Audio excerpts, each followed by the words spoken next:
大家好，用铜管修锤子背儿，非常的结实，非常牢固。这样修上以后，再也不会掉了。你看这个锤子背儿装上以后，用几下就脱落，就掉头。然后想了很多方法，你看把这里都砸烂了，它还是掉。然后我们来看一下，用这个铜管修好以后，它怎么不掉？怎么修呢？我们先把这个锤头装进去，然后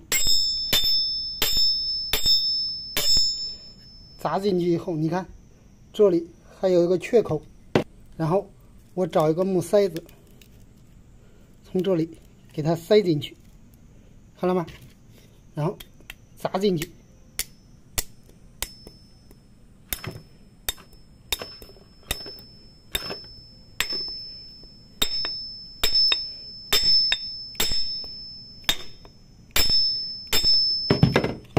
你看全部砸进去以后就是这个样子。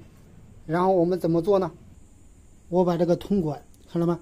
都截成了1公分，然后铆在这里，你看用锤子给它铆上，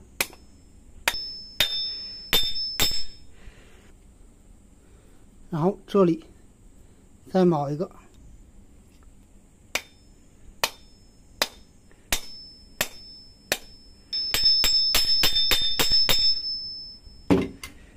你看这样铆上以后，它就再也不会脱落，再也不会掉了。这个方法非常的结实，非常牢固，分享给你，希望可以帮到你。感谢观看，再见。